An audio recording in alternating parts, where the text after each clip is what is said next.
Hi everyone! In this video you will learn how to play Pharah like a pro in Overwatch. Master rocket jumping. Use concussive blast beneath you while jumping to gain height or distance quickly. Prioritize positioning. Stay in the air as much as possible to utilize Pharah's mobility and avoid ground-based threats. Use cover wisely.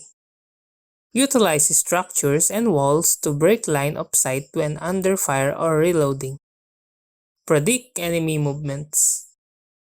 Anticipate where enemies will be and aim rockets accordingly to maximize damage. Burst fire.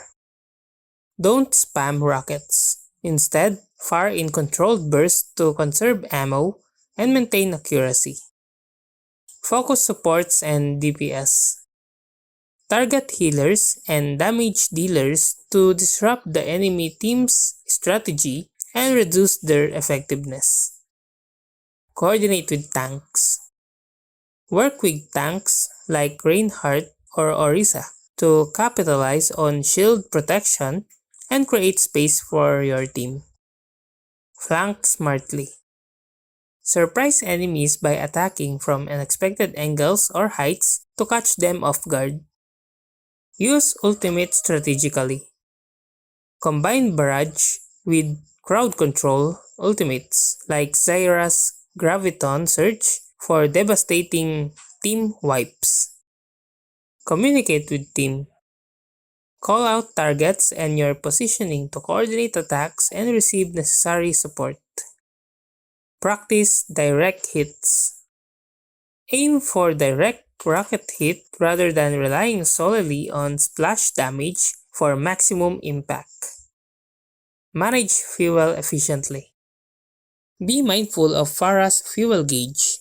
Land periodically to regain fuel and avoid falling helplessly. Stay aware of surroundings.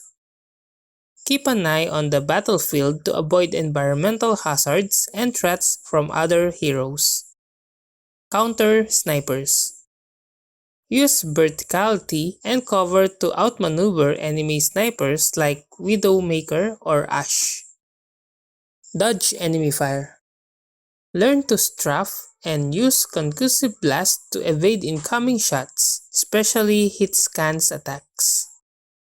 And that's how to play Pharah like a pro in Overwatch. If you like this video, please click the like and subscribe and ring the bell icon to notify you to our next video. Thank you for watching.